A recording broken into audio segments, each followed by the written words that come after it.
The film footage you're about to see is a comparison project. It's the exact same landscape as my winter Baffin Islands expedition earlier on this year.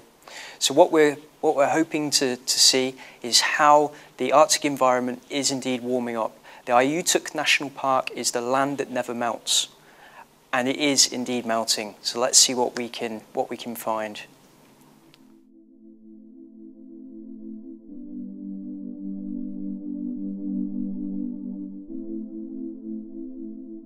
So here we are at Qikqtarjuaq on Baffin Islands, and it's amazing to think that the next hamlet from here is 350 kilometres along the coastline to the northeast, and the other community, Prangnaton, is 150 miles across the mountains to the other side of Baffin Islands, and that's in this direction here, which we'll be walking to over the next couple of weeks. But it's incredible that there's no roads here. As you can see, there's no tree lines. All the snow and the ice is melted from the winter, and you know, this is as isolated as it gets. Qikqtarjuaq has a population of just 550 Inuit people, and this is it.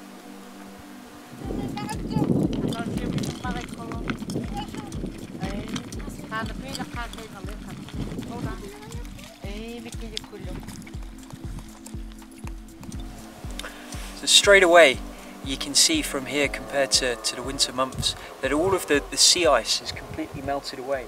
Now you've got these fantastic icebergs in the bay behind us. The snow in the mountains behind is all disappeared as well. So you've got this fantastic blue of the oceans and the sky.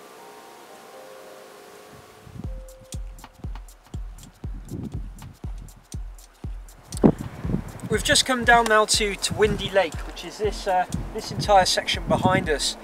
The interesting thing about Windy Lake is this time last year there used to be a bridge spanning between the moraines and the other side of this valley.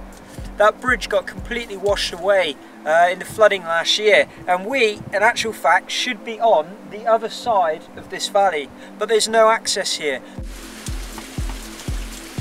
This is amazing. You can see very clearly right here that this glacier is melting. You can watch it melt.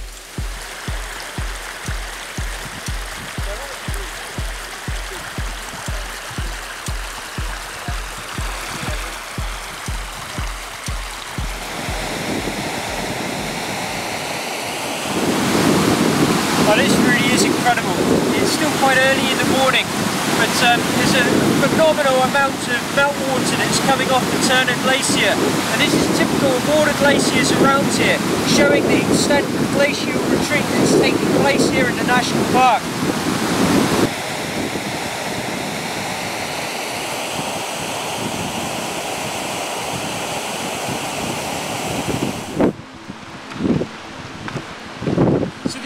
Evidence again of the flooding and devastation that took place last year. And what's exciting about this is, you know, you can clearly see this is climate change happening. Behind me here is a massive moraine section left over from the last ice age and glaciation period. This moraine is ice core, and last year the river rose so high that you can clearly see it's eaten away at this moraine. So this moraine has stood the test of time for thousands and thousands of years, and within the space of one summer, just a matter of weeks, it was completely eroded away. That ice is now exposed, and you can see that it's very active, it's melting. So we're nearing the end of our walk now, coming to the end of the pass with just 12 kilometres to go.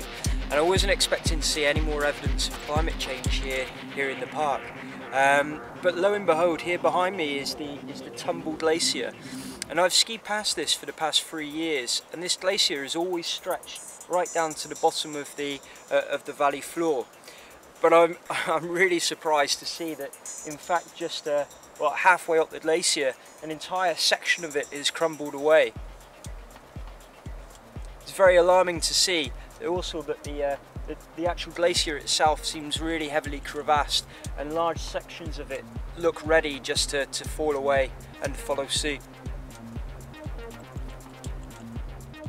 I think we talk about climate change in the Western world, and we read about it and we watch it on TV, and we see people say, oh yes, climate change is happening, and then, you know, an equal number of people, you know, sometimes say, oh no, climate change isn't happening, and, you know, as if it's some sort of staged public debate. But when you get out to these parts of the world, especially here in the Arctic, yeah, where, you know, it's drastically apparent that this part of the world is indeed warming up.